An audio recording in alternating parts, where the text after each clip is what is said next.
이 연휴가 시작되었는데도 불구하고 현장 예배에 오신 여러분들 정말 대단하시고 귀하신 분들입니다. 하나님이 여러분들을 얼마나 소중하게 보시고 그런 여러분들에게 하나님의 풍성하신 은혜와 긍휼이 가득가득하게 임하시기를 주의 이름으로 축원합니다. 오늘 여러분들 마음속에 세상에서 느낄 수 없는 왠지 황홀한 기쁨, 그리고 신령한 위로와 그리고 하나님의 긍휼의 풍성하심이 가득하게 느껴질 수 있기를 주님의 이름으로 축원합니다. 제가 최근에 그 원자폭탄이라는 책을 제가 봤어요. 그 엄청나게 두꺼운 책인데 어떻게 모든 걸 다 볼 수는 없었고, 지금도 많은 사람들이 태평양 전쟁 당시 일본의 군사력보다 미국의 군사력이 훨씬 더 컸을 것이다, 그렇게 잘못된 이해를 하고 있다는 것입니다. 재래식 무기와 화력은요, 일본이 훨씬 더 강했다는 겁니다. 왜냐하면 일본은 이 태평양 전쟁을 하기 위해서 10년 동안 준비를 했어요. 그 일본 사람들은 참 전쟁광이요, 전쟁을 아무렇게나 한 게 아니라 임진왜란을 일으킬 때도 10년 동안 준비를 했대요. 근데 우리는 그것도 맨날 그냥 그 사색당파 싸움만 했죠. 그러다 임진왜란 때 그냥 거의 속국이 되다시피 했던 것이죠. 러일 전쟁, 청일 전쟁을 준비하는데도 10년을 준비했다는 것 아닙니까? 그러니 태평양 전쟁도 10년을 준비했다는 것입니다. 그러므로 일본과 미국이 전쟁을 길게 하면 미국이 패배할 가능성이 굉장히 높았다는 것입니다. 일본은 먼저 하와이에 있는 진주만을 기습 공격을 합니다. 그래서 일본의 대승으로 전쟁이 끝날 뻔하였죠. 사실 미국 역사에 있어서 9.11 테러 못지않게 엄청난 수모를 당한 것이 어디냐? 바로 진주만 공격을 당한 것이었습니다. 결국 미국이 어떻게 됐느냐? 그러나 전쟁의 끝이 중요한 겁니다. 시작보다 끝이 중요한 거죠. 대역전승을 하는 거예요. 왜냐하면 거기에 하나님의 기가 막힌 주권적인 개입이 들어있었기 때문에 그렇습니다. 일본이 태평양 전쟁을 준비하고 있을 때 유럽에서는요, 역사의 축의 전원이 될 만한 엄청난 사건이 전개되고 있었습니다. 그것이 바로 뭐냐? 나치 정권 히틀러가 유대인들을 막 그냥 얼마나 자그마치 600만 명을 죽입니다. 그리고 막 교회를 그냥 핍박을 하는 겁니다. 대놓고 핍박을 하는 거예요. 그러자 아인슈타인과 오펜하이머 같은 유명한 유대인 과학자들이 미국으로 도망을 합니다. 그리고 루즈벨트 대통령에게 편지를 씁니다. 존경하는 루즈벨트 대통령님, 각하께서 원하신다면 저희들에게는 원자폭탄을 만들 수 있는 실력이 있습니다. 각하께서 원하신다면 원자폭탄을 만들어 드리겠습니다. 그래서 생겨난 게 이제 맨하탄 프로젝트. 2만 명의 과학자들이 동원이 되어 가지고 마침내 원자폭탄을 만들어냅니다. 그리고 그 원자폭탄을 일본의 히로시마와 나가사키에 투하를 시켰습니다. 그때 일본 군부에서도 끝까지 싸우겠다고, 이 사무라이 정신, 일본 군사들은 끝까지 목숨 걸고 싸우겠다고 하였지만 미국은요, 그럼 지금 항복하지 않으면 이제는 도쿄와 교토에 터뜨려 버리겠다. 그러니까 천황은 그 원자폭탄의 위력에 너무나 깜짝 놀라서 항복을 선언해 버리고 맙니다. 그러면 원자폭탄은 천황의 항복에 절대적 영향을 끼친 것이라고 볼 수 있어요. 이 원자폭탄이야말로 수많은 살상자를 낸 세계 역사의 비극적인 사건입니다. 그러나 전쟁사적으로 볼 때는요, 가장 큰 괴력을 발휘하였던 퍼스트 파워라고 할 수가 있어요. 그러니까 일본의 군부가 죽기까지 싸우자고 할지라도 여러분, 일본 천황은요 벌벌 떨어요. 그래서 항복을 선언하고 만 것입니다. 여러분 생각해 보세요. 그 전에 히틀러의 유대인 탄압이 없었다면, 그리고 교회 탄압이 없었다면, 아인슈타인을 비롯한 유대인 과학자들이 미국으로 탈출하지 않았다면 그 원자폭탄은 누구의 손으로 넘어갔겠습니까? 히틀러의 손으로 넘어갔어요. 히틀러의 손으로 넘어갔으면 어떻게 되겠습니까? 오늘의 미국은 없어요. 그러니까 하나님의 절대 섭리와 주권이 개입이 된 거죠. 하나님께서 누구 편을 들어주시겠습니까? 우상과 미신만을 그냥 죽어라 섬기는 일본 편을 들어주겠습니까? 그리고 그냥 사람들을 그냥 무작위로 죽여가는 이 히틀러의 편이 되어주시겠습니까? 아니, 오로지 하나님만 의지하고 오로지 하나님 편에 서고 하나님을 어떻게만 기쁘시게 할 것인가, 이런 나라를 하나님의 편 들어주지 않겠습니까? 여러분, 미국은요 경제 대공황 속에서도 오직 하나님만을 의지하며 교회들이 다 힘들잖아요. 실업자들이 많고. 그런데 선교사들을 보냈어요. 우리나라도 계속해서 선교사들을 보냈습니다. 여러분, 그런 미국 교회는 계속해서 부흥운동을 일으키고 막 기도운동을 일으켰습니다. 아니, 당연히 미국 편을 하나님이 드시지. 에? 우상에 찌든 미신에 찌든 일본 편을 들어주겠습니까? 사람을 마구잡이로 죽이는 독일 편을 들어주겠습니까? 독일이라기보다 나치 정권 히틀러 편을 들어주겠습니까? 오히려 1차 대전, 2차 대전을 통해서 미국은 초대강국의 자리매김을 하였다는 사실입니다. 하나님의 절대 주권이 개입하니까 일본이 미국보다 군사력이 더 강하였지만 하나님은요 힘의 중심이동, 역사의 축의 전환을 어디로 옮겨버렸느냐? 미국으로 옮겨버렸다, 이 말입니다. 여러분, 저는 절대로 전쟁을 예찬하지 않습니다. 어떤 경우도 선제 공격도 할 수 있고 하지만 외교적인 여러 가지 이런 소통을 통해서 일단 전쟁은 안 하는 게 좋아요. 전쟁을 하면 여러분 역사는 50년 100년 뒤로 여러분 전쟁을 안 하는 게 좋아. 그러나 쳐들어오면 또 당연히 막아야죠. 그러면 이제 그때는 이겨야죠, 당연히. 그러나 우리가 먼저 전쟁을 하는 것은 참 위험한 일이죠. 그럼에도 불구하고 세계 전쟁 역사에 퍼스트 파워를 발휘했던 것은 뭐냐면은 원자폭탄이에요. 원자폭탄. 근데 제가 이 원자폭탄 얘기를 하려고 하는 게 아니라 오늘 본문에도 원자폭탄과 같은 위대한 퍼스트 파워가 소개되고 있다는 사실입니다. 사도행전 1장 8절입니다. 시작. 오직 성령이 너희에게 임하시면 너희가 권능을 받고 예루살렘과 온 유대와 사마리아와 땅끝까지 이르러 내 증인이 되리라 하시니라. 여러분, 우리가 성령을 받으면 뭐한대요? 권능이 임한다는 것입니다. 이 권능이란 말은 헬라어로 두나미스입니다. 두나미스, 폭발적인 능력. 여기서 뭐가 나왔느냐? 다이너마이트가 나왔습니다. 다이너마이트. 사랑하는 여러분이, 우리 모두 성령의 권능을 받으시길 바랍니다. 이럴 때에 성령의 권능을 받아야 됩니다. 여러분, 다이너마이트와 같은 영적인 권세, 소리는 크게 지르지 않더라도 박수는 치시기를 바랍니다. 여러분, 성령의 권능, 성령의 권능이야. 성령의 권능, 성령의 권능이야. 온 천하 세계 만방, 성령의 권능, 성령의 권능, 성령의 권능이야. 성령의 권능, 성령의 권능이야. 온 천하 세계 만방 퍼지자.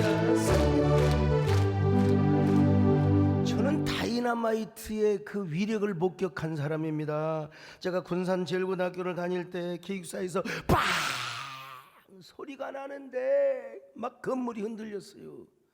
나중에 알고 봤더니 뉴스를 보니까 이리역의 폭파 사고, 다이너마이트가 폭발이 되었던 거. 나 이튿날 당장 가봤어요. 가봤더니 여러분, 이리역에 아무튼 간에 우리 본당에 이마만큼의 저수지가 생겨버렸어요. 그냥 땅이 파여버렸어요. 그렇게 파여버렸고, 와, 그냥 옆에 있는 건물들 다 무너지고, 저 멀리에 있는 금은방의 유리 다 깨져버렸어요. 다 깨져버렸어요. 그때 백화점이 있었는지 모르지만 아무튼 간에 그냥 그 거리마다 아마 유리창이 다 깨져 있더라고. 아하, 이게 바로 뭐냐? 다이너마이트의 위력이구나. 근데 이 다이너마이트를 누가 만들었어요? 노벨이라는 사람이 만들었죠. 초대교회 시대는 다이너마이트가 없었죠. 화약은 있었지만 그 원자폭탄도 원자는 애토믹이라고 하고 그리고 핵은 누클리어라고 하는데 그때는 그런 것이 존재하지 않으니까 그 개념을 정확히 몰랐어요. 따라서 두나미스라고 하는 이 권능이라는 말에는 애토믹, 누클리어, 다이너마이트 모든 것이 다 포함되어 있다고 말할 수 있어요. 그리고 아인슈타인을 비롯해서 수많은 물리과학자들에 의해서 마침내 두나미스 원자폭탄 미사일, 핵미사일이 개발이 되게 된 것입니다. 그런데 여러분, 사도행전 2장에 보니까 그야말로 슈퍼 누클리어 사건, 슈퍼 애토믹의 사건이 일어나요. 이게 바로 뭡니까? 성령의 임재 사건입니다. 당시 예수님께서는요 부활 승천을 하셨지만 유대 종교로부터 강력한 핍박의 바람, 재난의 바람이 불어왔어요. 요놈의 재난의 바람은요 교회 존폐 위기를 결정할 정도로 어마어마합니다. 그런데 여러분, 마가다락방에 오히려 그 재난의 힘보다 더 큰 성령의 위대한 불길이 말이요, 오늘 이 시간 졸리려고 한 사람은 그냥 성령의 불길에 임해가지고 막 눈썹도 태워버리시길 바랍니다. 여러분, 옛날에 그렇게 초저녁잠이 많습니까? 밥 먹자마자 바로 자는 놈들, 옛날에 그냥 촛불 갖고 그냥 눈썹도 태우고 그냥 또 그것도 모자라 가지고 물파스를 그냥 다 발라놓고 숨어버려. 그러면 막 어떤 식의 물파스, 이거 가만히 있어야 돼. 너무 웃음을 못 참아가지고 다 들키고 버리고 버리고. 서자문제 설교 시간에 졸리려고 하는 사람 여러분 정신 똑바로 차리셔야 돼요. 자, 당시 예수님께서는 부활 승천 하셨지만 유대 종교로부터 강력한 핍박의 바람이 불어와요. 제자들은 그냥 꼼짝도 못하고 벌벌 떨고 있어요. 이때 여러분, 예루살렘의 하늘문이 열렸어요. 그리고 마가다락방에 성령의 놀라운 임재가 임하였습니다. 그래서 제자들을 벌벌 떨게 하고 교회가 서는 것을 방해했던 그 모든 재난의 핍박의 바람을 다 날려버렸어요. 거룩한 부흥의 역사가 나타났는데 여러분요, 먼저 막 혀가 갈라지는 듯한 막 불이 내려오는데, 불이 그냥 내려오는데 그냥 어떻게 내려오느냐? 불이 내려오는데 그냥 내려온 게 아니라 막 혓바닥, 여러분 이 불이 혓바닥의 모양으로 내려오다가 막 혓바닥으로 갈라지는데 급하고 강한 바람이 불어오는 것입니다. 자, 사도행전 2장 1절로 3절입니다. 시작. 오순절날에 이미 이름에 그들이 하같이 한 곳에 모였더니 호련히 하늘로부터 급하고 강한 바람 같은 소리가 있어 그들이 앉은 온 집에 가득하며 불의 혀같이 갈라지는 것이 저희에게 보여 각 사람 위에 임하여 있더니. 여러분, 막 불덩어리가 임하는데 바람이 급하고 간 바람이 부니까 불이 막 그냥 나눠지는데 뭐처럼 나눠져요? 혓바닥처럼 나눠져. 이게 뭔 말입니까? 이게 복음의 확장성을 의미하는 거예요. 성령의 능력으로 말미암아. 산에 불이 나면 소방당국이 제일 무서워하는 게 뭔 줄 아세요? 바람입니다. 바람만 안 불면 여러분, 헬기가 막 10대 이상 동원하면 어지간하면 불 다 잡아요. 근데 바람이 불면 안 되는 겁니다. 헬기가 20대가 동원이 돼도 안 되는 거예요. 마가다락방에도 마찬가지입니다. 여러분, 거기 모인 120문도들이 성령의 충만을 받고 방언을 하는데 그 성령이 임하는데, 불이 임하는데 급하고 강한 바람이 불어오니까 어떻게 돼요? 막 그냥 혓바닥이 갈라. 그래가지고 막 그 혓바닥이 갈라지는 그런 모양의 불을 받고 사람들이 다 각국의 방언을 하는 겁니다. 이 사람들이 뭡니까? 훗날 예수 그리스도의 복음을 확산시킬 십자가의 복음, 부활의 복음, 사셨네 예수 다시 사셨네, 여러분 이 복음을 전하고 다녔던 것입니다. 그들은 한마디로 영적인 퍼스트 파워를 경험한 사람이에요. 그들은 예수 그리스도 안에서 거룩한 성령의 퍼스트 파워를 경험한 사람이요, 그 성령의 거룩한 퍼스트 파워로 예수 그리스도의 십자가의 복음이 확산되었습니다. 십자가의 복음은 예루살렘과 유다와 사마리아와 땅 끝까지 전해지게 되었어요. 온 천하에 전해지게 되었습니다. 할렐루야. 이게 인력이 아니라 하나님의 능력으로, 성령의 퍼스트 파워로. 근데 중요한 건 뭐냐? 오늘날도 이런 역사가 있어야 된다 이겁니다. 이런 역사. 지금 코로나로 인해서 교회들이 말로 할 수 없는 고난을 당하고 있습니다.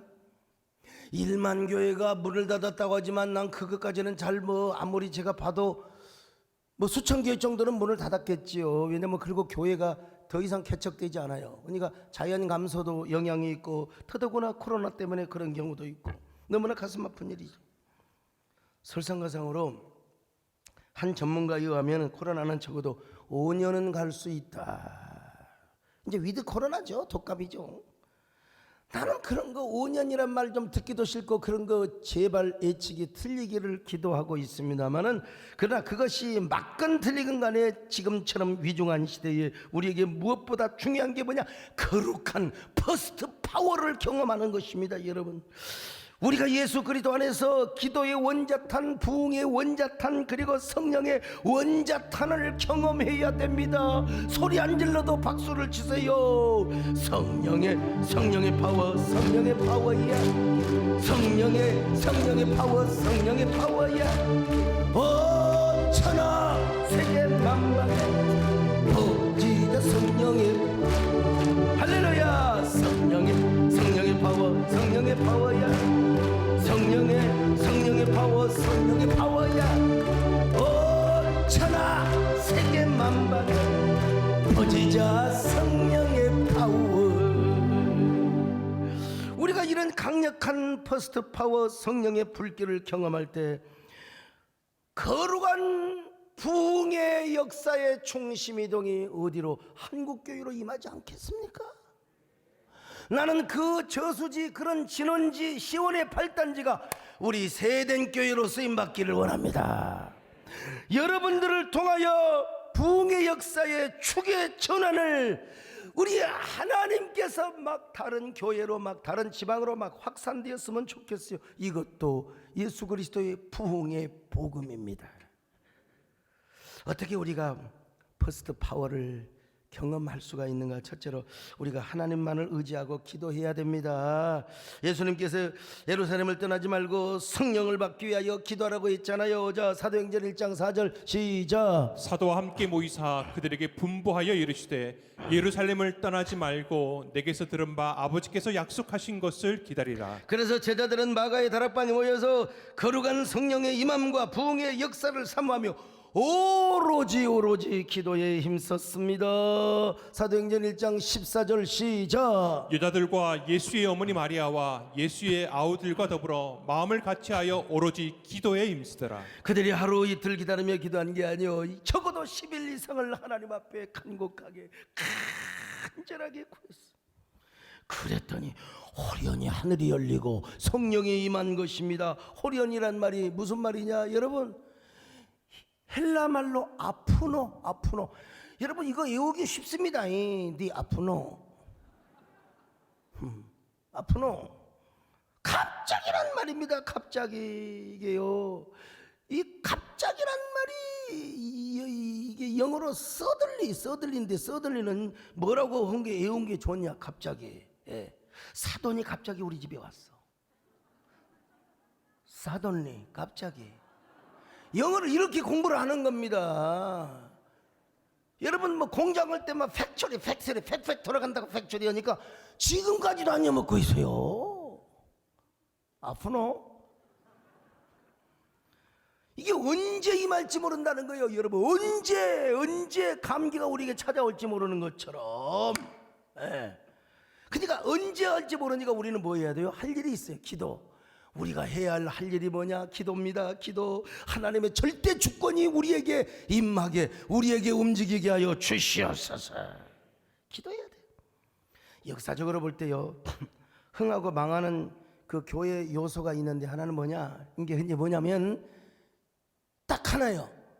부흥을 사모했느냐, 사모하지 않았느냐. 여러분 부흥을 사모하시기를 주의 이름으로 축원합니다. 미국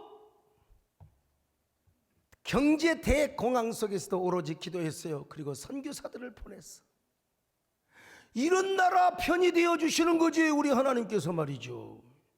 응? 자, 그러니까 막 오펜하이머 그리고 막 아인슈타인이 막 미국에 와서 원자폭탄을 만드는 겁니다. 오늘 우리도 성령의 능력을 사모하시기를 바랍니다. 오히려 이 코로나 상황 속에서 성령의 권세가 다이너마이트와 같은 이 권능이 우리에게 임해야 될 줄로 믿습니다. 그런 사모함이 있어야 됩니다. 그래서 나는 우리 교회가 부흥의 진원지가 되었으면 좋겠습니다. 특별히 우리 박순애 전사님 전국 세계 집회를 다니시는데 막 그냥 성령의 불길을 더 그냥 지피고 다녔으면 좋겠습니다. 여러분, 우리 모두 성령의 권능 버스트 파워를 사모하며 저녁 기도에 힘쓰시기를 주의 이름으로 축원합니다. 오선절에 불러오신 성령이 우리 교회 지금 태우사 모든 신자 아낌없이 높이여 리바이벌 주옵소서. 하늘에 불러서 이제 나를 태워주소서. 엘리야의 때와 같이 돌과 까지 태우소서. 하늘에 불러서 이제 나를 세워주소서. 엘리야의 때와 같이 지금 돌과. 두 번째, 이제 하나님을 기쁘시게 하는 거예요. 하나님. 사람을 기쁘게 하는 게 아니라 하나님을 기쁘시게 하는 거예요. 여러분, 당시 히틀러는 무신론적 독재 정권을 추구했습니다. 일본은 맨날 미신과 우상만 섬기고 있었어요. 그런 나라 뭔 도와주겠어요, 하나님이. 근데 미국은 하나님께 기도하였을 뿐만 아니라 어떻게 하면 하나님을 기쁘시게 할 것인가 그래가지고 막 선교사를 보내고 말이에요. 그러니까 하나님께서 힘의 이동을 미국으로 옮겨버렸어요. 오늘 우리도 아무리 코로나 상황이 우리 삶을 압박해 온다 할지라도 우리는 어떻게 하면 하나님을 기쁘시게 할 것인가. 할렐루야. 이걸 제가 만든 용어가 있어요. 주영신앙. 주님의 절대 주권을 믿는다면 무조건 주님께 영광을 돌리는 신앙입니다. 성경에는 모든 절대 주권이 하나님께만 있다고 했어요. 만물이 주에게서 나오고 주로 말미암고 주로 돌아갑니다. 자, 로마서 11장 36절 시작. 이는 만물이 주에게서 나오고 주로 말미암고 주에게로 돌아갑니다. 그에게 영광이 세세에 있을지어다. 아멘. 참새 한 마리 떨어지는 것도 하나님이 허락 안 하면 안 된다네요. 마태복음 10장 29절 시작. 참새 두 마리가 한 아사리온에 팔리지 않느냐. 그러나 너희 아버지께서 허락하지 아니하시면 그 하나도 땅에 떨어지지 아니하리라. 자, 심지어는 참새는 그래. 내 뭐에 죽든 말든 놔둡시다, 여러분. 우리 머리카락 하나 빠지는 것도 하나님의 절대 주권이 있어요. 자, 30절 같이 봅니다. 시작. 너희에게는 머리털까지 다 세신 바 되었나니. 하나님이 우리 머리털을 세고 계세요, 여러분. 머리를 감았나 안 감았나도 보시고, 교회 올 때 머리 좀 감고 오시오. 그냥 근데 보면 막 강단에도 막 여자들 머리가 막 드글드글 빠져 있고, 이제 아마 이제 뭐 찬양하고 뭐 하다 보니까 그런 것 같아. 머리들 다 숫자를 세고 계십니다. 그리고 다 대머리도 그냥은 안 됩니다. 대머리도 저 대머리들 비춰보세요. 참. 근데 나도 젊었을 때는 대머리 되고 싶어서 얼마나 환장했는지 몰라. 아이고, 거울을 앞에 두고 찌개로 머리를 계속 뽑아댔습니다. 얼굴이 이마박에 비례. 왜? 이마가 환하면 일단 보기가 좋잖아요. 그 나이가 들게 보이잖아요. 근데 뽑으면 뽑을수록 더 나더라고. 야, 대머리 되기 다 틀렸어. 나이가 어리면 배감리에서 저를 우습게 볼 것 같아서 그냥 다 뽑아버렸는데 또 나 뽑으면 더 나버려. 이게 내 머리는 뭐야, 잡초의 정신을 가지고 있어요. 내 머리카락은요. 근데 이제 또 요즘은요, 대머리는 안 되지만 머리가 소갈머리가 많이 없어요. 많이 빠졌어요. 진짜 하나님 좀 빠지지 않게 해달라고. 그럼에도 불구하고요, 나에게 이런 마음을 주시는 거요. 야, 머리카락 빠지는 것도 내가 허락해서 그런다. 그래서 하나님은 그래도 저는 이제 관리 좀 하겠습니다. 그래가지고 하여간 탈모에 좋다는 그거 다 발라도 소용없어. 사실은 뭐 마사지면 머리가 난다고 낳기는 뭐가 나요? 아무튼요. 뭐 언제 나 죽은 다음에 날지는 모르겠어요. 아무튼. 그래도 관리를 합니다. 그래도 관리를 해요. 여러분, 어쨌든 우리는 머리카락이 빠지건 대머리가 되건 말건 그건 두 번째고 오로지 하나님을 기쁘시게 하시기를 주의 이름으로 축원합니다. 나를 도우소서 일으키소서 나와 동행하소 주님 나를 도와주시옵소서 주여 내 영혼 기쁨을 얻게 하시는 주님을 기쁘게 하옵소서. 없어요. 그냥 이것밖에 없어. 주님을 기쁘게 하옵소서.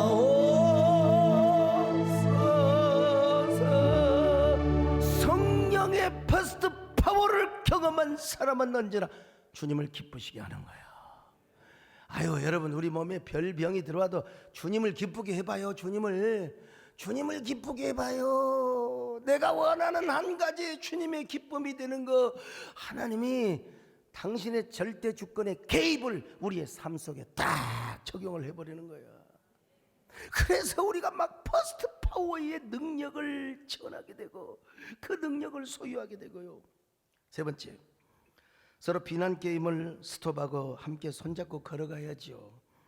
여러분 다투고 분열이 있는 곳에는요 퍼스트 파워가 임하지 않습니다. 싸우는 교회 성령 충만한 거 봤어요? 여러분 싸우는 교회 정말 봤어요? 아니잖아. 저 작년 한 해 동안 한교청 대표회장 하면서 제가 왜 그 많이 공격을 받냐면 제가 좀 폰만 재면 괜찮아요. 실무형 회장을 해서 그래. 밑에 사람들이 악역을 하고 저는 폰만 재고 그러면 얼마나 좋겠어요. 근데 제가 그럴 스타일이 아니잖아요. 그리고 막 욕할 때는 욕하고 정보고 막 싸워야죠. 근데 내가 싸우는 건 안 보고 맨날 그 협상하는 것만 보인가 봐. 이따 사람들은 이상하게 확증 편향성 딱 보이는 것만 보여. 안 보이는 거 안 보이고 이상하게. 아이 누가 예배 나만큼 예배를 사랑하는 사람도 별로 없을 겁니다. 그래서 예배 지켰어요. 여러분 이게 진짜 여러분 예수 그리스도 안에서 간증입니다. 제가 마지막 한교청 대표회장 하면서 70% 마지노선 딱 하고 왔어요. 이거 만약에 안 해놨더라면 어떻게 됐겠습니까? 여러분 이런 긍정적인 부분도 생각을 해야지요. 제가 지지난주에 국민일보에 정말 손을 놓아야 하는가라는 주제로 글을 썼습니다. 그 중에 하나의 그 한 부분을 제가 소개할게요. 나는 지난 1년 동안 한국교회 연합기관을 하나 만들고 예배 지킴과 회복을 위해 모든 역량을 쏟아부었다. 생각과 방법이 다르다고 비난과 공격을 받은 적도 있었다. 그러나 그런 비난과 공격을 그대 손 놓아요가 아니라 오히려 손을 잡자는 의미로 받아들이고 해석했다. 진짜 그런 사람도 마음에 내키지 않을 때도 있었지만 축복하고 마음속으로 격려하였습니다. 이제 한교총 대표회장이 끝나니까 그런 공격은 없어요. 그리고 이제 코로나도 좀 나아지기를 바랍니다. 이도 코로나가 되어버리기를 바랍니다만은 그런 시대가 되기를 바랍니다만은 근데 이제 일각에서는 또 왜 설교 시간에 대중가요를 부르냐고. 안 부르는 게 좋지요. 당연히. 그리고 제가 신학교 다닐 때만 해도 그분들 다 이해할 수밖에 없는 게 성과 속을 잘 구별해서 강단에서는 거룩하게 해야 되고 뭐 속한 경박한 노래를 부르면 안 된다고. 근데 우리 그 은사님이 계세요. 원대성 박사님 지금 돌아가셨는데 이분은 신사참배도 거저질했던 분입니다. 절대 뭐라고 가르치냐 우리 신학생들에게 강단에서 유행가 부르지 마라 해놓고 본인이 불러버렸어요. 본인이. 신학교 채플 시간에 황성의 터에 밤이 오니 월생만 고요. 노래라도 잘하시면 모르지만 아무튼 꼭. 그래서 내가 물어봤어요. 목사님 왜 교수님은 부르지 말로 불렀습니까? 그랬더니 아니 그 인생의 허물을 내가 좀 강조하다 보니까 그런 거라고. 그럼 불러도 돼요? 그랬더니 그래도 부르지 않는 게 좋네. 나한테 그러더라고. 네, 100번 이해하죠. 당연히 그런 비판. 또 제가 아무리 뭐 좋은 의도로 또 복음적인 개사를 해가지고 제가 부른다 하더라도 그것이 뭐 모델이 될 수는 없고 또 객관화시킬 수는 없죠. 또 그렇게 함으로써 강단이 경박하게 느껴지는 이런 것이 있으면 절대로 안 됩니다. 그러나 여러분, 그건 기본 전제예요. 전제. 그걸 전제하면서 또 이 또한 이것도 알아야 돼요. 어차피 설교 도중에 애호하는 세상 이야기입니다. 제가 지금 아까 원자폭탄으로 쭉 저 설교의 물길을 열어갔는데 원자폭탄이 성경 이야기 아닙니다, 여러분. 세상 이야기야, 세상 이야기.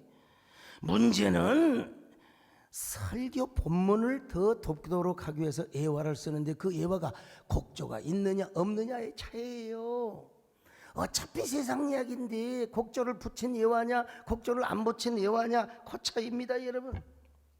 더더구나 세상이 너무나 많이 달라졌습니다. 세상이 달라지면 변하지 않는 본질은 더 우리가 굳세게 잡아야 되지만 방법과 기술은 많이 바꿀 수 있어야 돼요. 요즘 마케팅 분야에서는 뭐라고 한 줄 아세요? 설득하려고 하지 말고 유혹하라. 진정한 설득을 하기 위해서 먼저 유혹을 하라는 거예요. 설득하지 말란 말이 아니라 진짜 설득을 하기 위해서 살짝 유혹을 하라는 거예요. 여러분, 애완용 개보다 이제 점점 고양이가 많이 대세래요. 개보다도 고양이를 앞으로 많이 키운대요. 근데 개는 길들여지지만 고양이는 길 잘 안 들여집니다. 고양이는 유혹을 해야 돼요. 거기 백 넣어가지고 유혹을 해야 돼요. 그러니까 너무나 고정관념이 사로잡혀서 스스로 꼰대가 되지 말고 창조적 파괴를 함으로써 진정한 설득을 위하여 유혹의 행위를 할 필요가 있다. 여러분, 오늘날의 설교도 판을 깔고 그 판 위에서 스토리를 전개해. 판을 깔아 뭐 윷놀이도 하잖아요. 판을 깔아. 근데 판을 까는 왜 판을 까느냐? 스토리를 재미있게. 우리 박순애 전사님 같은 경우는 간증을 쫙 해나갑니다. 그리고 그 속에 복음을 넣는 거예요. 거기에 복음의 핵심을 넣는 거예요. 거기에 우리도 마찬가지입니다. 본문의 스토리를 잘 드러내고 그 속에 핵심을 담아내는 겁니다. 그리고 그 하나님의 마음을 전달하는 겁니다. 하나님의 마음을. 그 과정에서 하나님의 마음 그리고 본문을 잘 드러내도록 하기 위하여 바로 한 소절 쓸 수 있는 거예요. 거기에 딱 맞은 복음성가가 있으면 더 좋지, 찬송가가 있으면 더 좋은데 없는 경우가 많아요. 이제 잠깐 빌려다가 쓰는 거예요. 그게 아무리 OST 드라마에 나오는 무슨 뭐 심지어는 여러분 그것이 노래방에서 불려진 노래라 하더라도 여러분 이거 간단하게 생각해. 갑자기 일부 예배 시간에 마이크가 나가버렸어. 마이크가 고장나버렸어요. 어떻게 해요 지금 주일날? 근데 갑자기 앞에 있는 노래방에 있는 노래방 하시는 우리 집사님이 계셔. 그분이 노래방에 있는 마이크를 2개를 갖다 놔서 잭을 딱 꽂으니까 소리가 나오는 거야. 자, 그게 뭡니까? 그 순간만큼은 하나님의 선물로 쓰임 받는 겁니다. 참. 그래서 우리가 그 성도들의 마음 그리고 청중들, 믿음 없는 사람들을 그 공감할 수 있는 그 부분을 딱 쓰는 겁니다. 쓰는 거 이게 유혹의 하나의 행위죠. 역사를 통해서 보면은 성 프란시스가 그랬어요. 당시 교회 사제들은 고고하고 엄숙한 척하며 예배를 집리하고 평민들이 전혀 알아들을 수 없는 라틴어 막 못 알아먹어.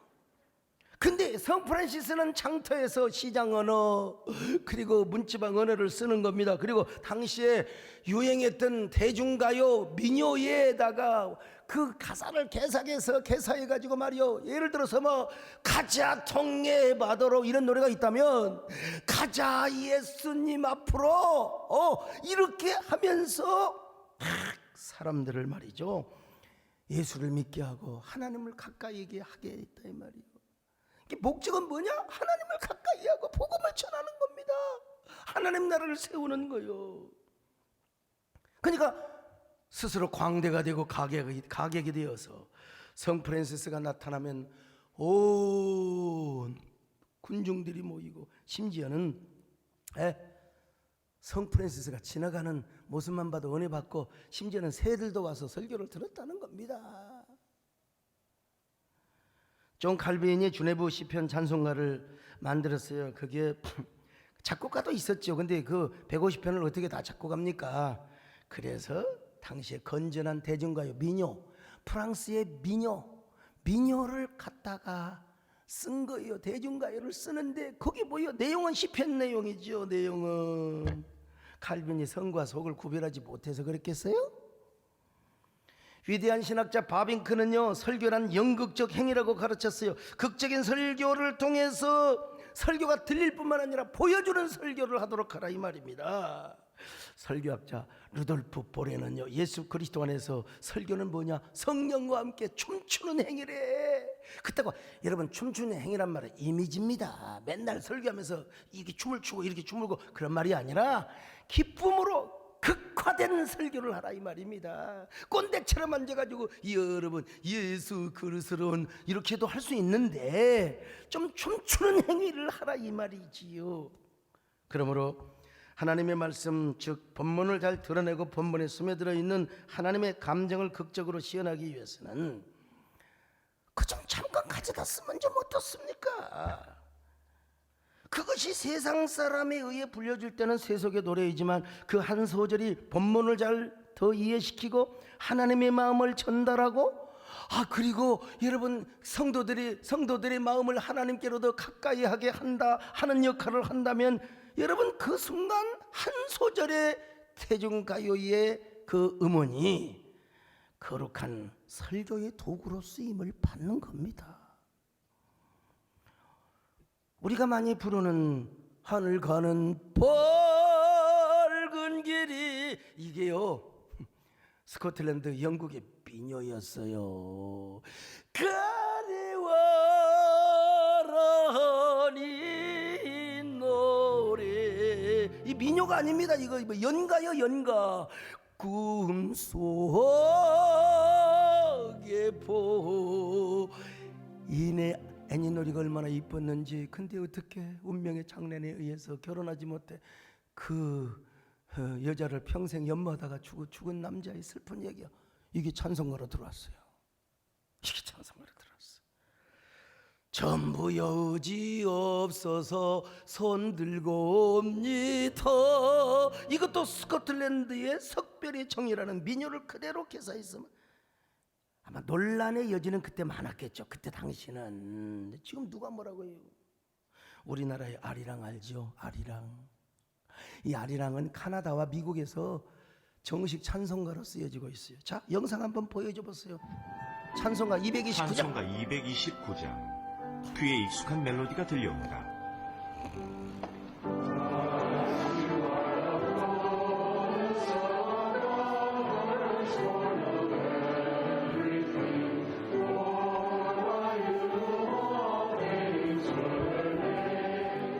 아리랑 멜로디에 성경 구절이 흘러나온다.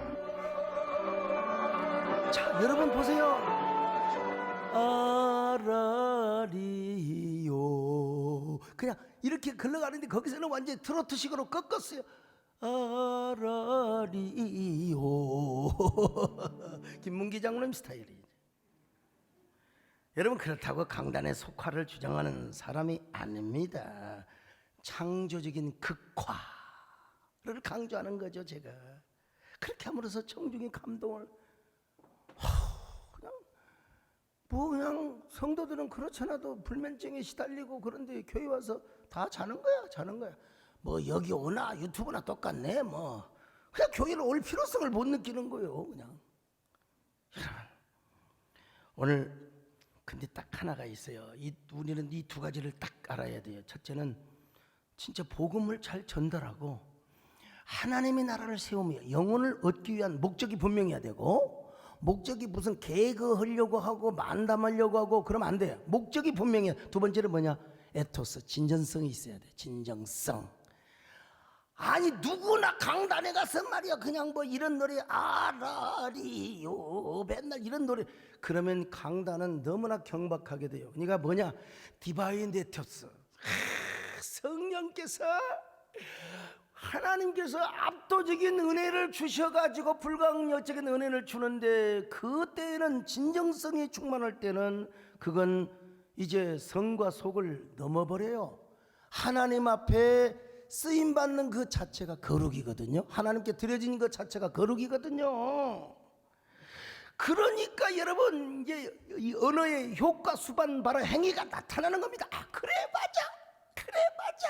기쁨과 슬픔과 눈물과 희로애락의 그냥 감정이, 그 감성을 자극한 게 아니라 성령께서 그런 역사를 나타나게 한다 이 말입니다. 중요한 건 뭐냐? 진정성이에요. 주로 남을 비난하는 사람은 사술을 씁니다. 사술.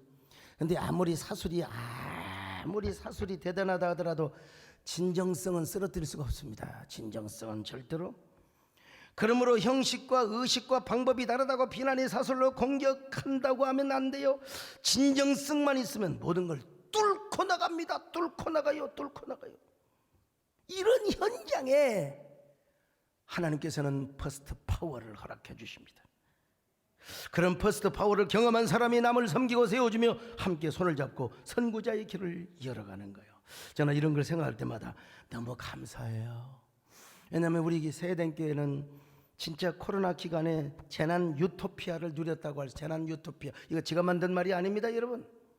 중앙대학교 김누리 교수님이 하신 말씀입니다. 이분이 제가 밥 먹으면서 살짝 텔레비를 봤더니 와, 재난 유토피아. 그 재난 유토피아가 뭔 말이야? 재난일수록 성숙한 시민의식을 가짐으로써 현재의 불확실성을 신뢰와 믿음으로 회복하게 된다는 거예요. 그러니까 우리로 말하면 무슨 말이냐? 성숙한 목회자의 의식. 목회자가 목회자다워야 돼. 교인이 교인다. 교인의 성숙한 의식을 가짐으로써 지금 현재의 불확실성을 신뢰와 믿음으로 회복시키자. 여러분, 불확실성 시대 속에서는 희망이 안 보이면 누군가를 공격해야 돼요. 누군가를 막 까불려야 돼. 막 감자나 먹으라요. 이게 인혁의 쓰레기통 같은 영상을 만들어내고 그러는 거예요, 여러분. 여러분, 진짜 신뢰와 희망이 있는 사람들은요, 생명이 얼마나 소중하며 공동체가 얼마나 중요한가를 깨닫게 되는 거예요. 우리 모두가 함께 행복하게 되죠. 그래서 우리는 재난 유토피아를 우리가 누렸고, 그리고 함께 거룩한 부족 공동체를 이뤘지 않습니까?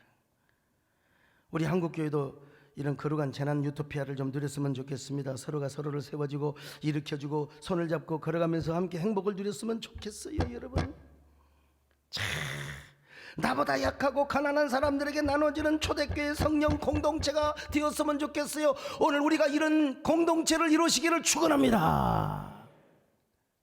바로 이런 이야기들요, 우리 신성욱 교수님이 쓰신 인문학이 묻고 성경이 답하다 라는 책이 있어요. 저 책 좋은 책입니다. 목사님들과 또 신학생들, 이 목회하신 분들은 저 책을 읽으면 설교 재료가 무궁무진하게 막 나옵니다. 거기 보면요, 이런 내용도 있어요. 나는 주는데 나는 받는다. 나는 준다. 나는 받는다. 참, 이런 아주 심고 거두는 희한하고 신선한 언어가 새로워야 돼. 일단 요즘은요, 언어가 새롭지 않으면은 맨날 그 고리타분한 언어 가지고 하니까 요즘 이 시대, 특별히 MZ 시대 같은 경우는 여러분 더더욱 그렇습니다. MZ는 설득하려고 하면 안 돼요. 유혹하는 도구를 써야 돼요. 그래서 그 사람들에게는 물건을 팔려고 하는 게 아니라 세계관 마케팅을 하는 거예요. 그런데 다시 저 책 보여줘 보세요. 바로 인문학이 묻고 성경이 답하다.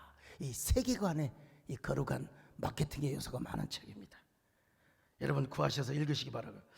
아무튼요, 서로 세워주고 함께 손잡고 걸어갈 때 하나님께서는 퍼스트 파워라는 선물을 주시는 것입니다. 사도행전 2장에서도 보면은요, 자, 성령의 임하심은 복음 전파요. 이유는 딱 하나, 복음 전파. 다른 거 없어요. 아니, 성령이 왜 임재한 겁니까? 복음 전파를. 그래서 불이 혀가 갈라지는 것처럼 그냥 갈라졌다는 거 아닙니까, 여러분? 오늘 우리가 지금 왜 설교하는 거예요? 복음을 전파하는 거죠.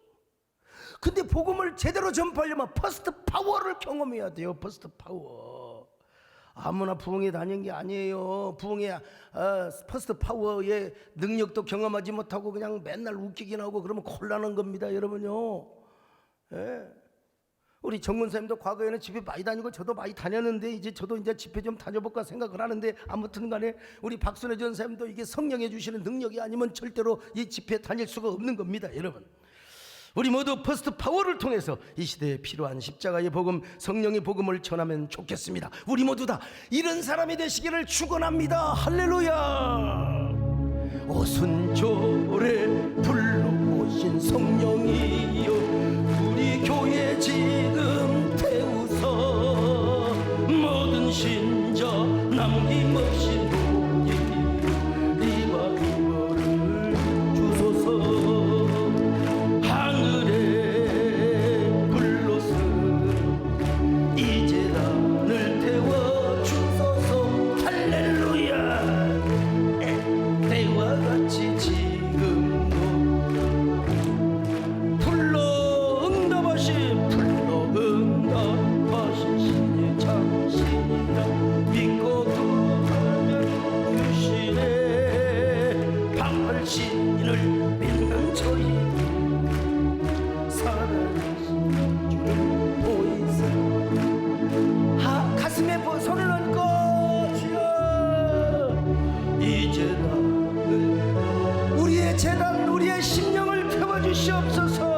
엘리야의 태와 같이 지금 주님, 우리가 허수아비 같은 신앙생활 할 수는 없습니다. 그러니까 맨날 그냥 남이나 비판하고 그냥 그래. 하나님, 우리는 모든 걸 다 태워버리게 하여 주옵소서. 다 이런 부정적인 것, 죄악과 모든 욕망들 다 태워버리게 하여 주옵시고, 우리 아버지 하나님이 언제나 우리 안에 리바이벌을 주시옵소서. 우리에게 진정한 퍼스트 능력을 주시옵소서. 우리 함께 1~2분 동안 간절하게 기도합니다. 아멘. 주여,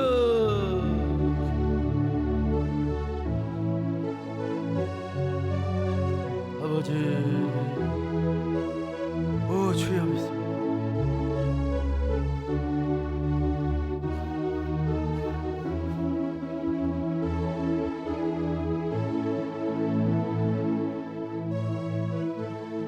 하늘에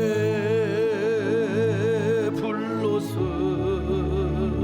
이 제단을 태워 주소서.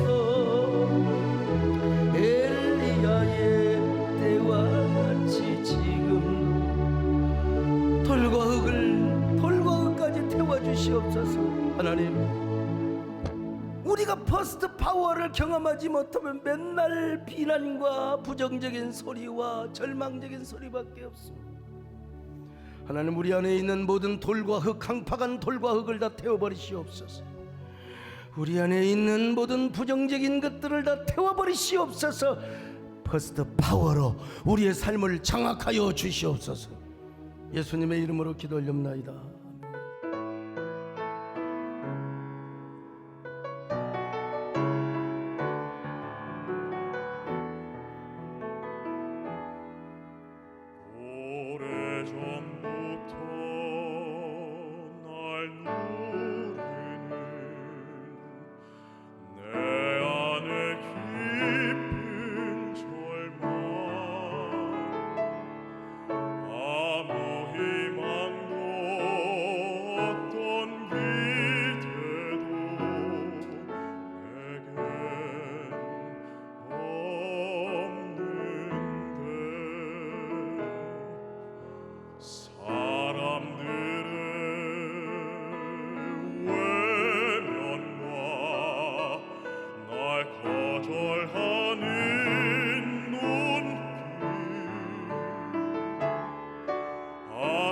상처로 짙은 어둠으로 깊이 빠져만 가는데 어디선가 내게 들리는 하나님 아들 주님 이야기, 그분이라면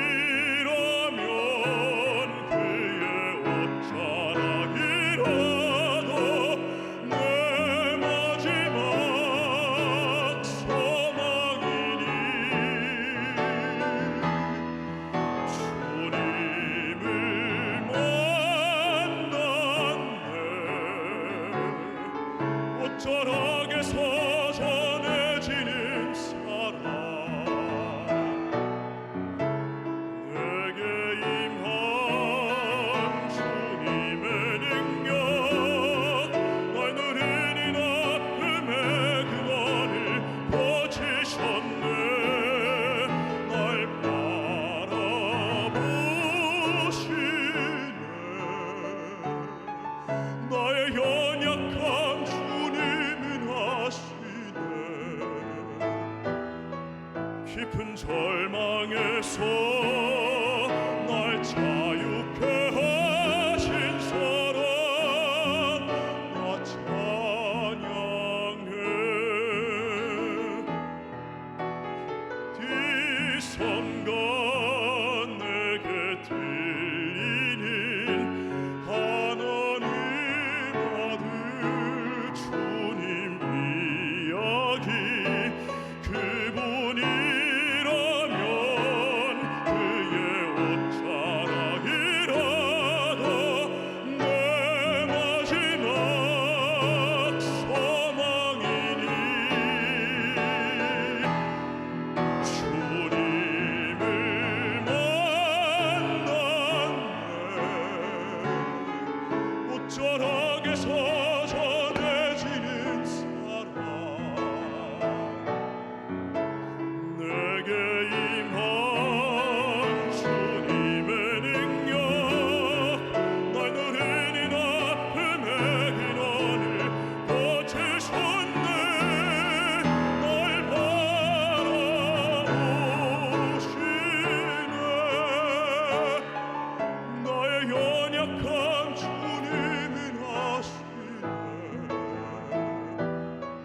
깊은 절망에서 날 자유케 하신 사랑 나 찬양해 깊은 절망에서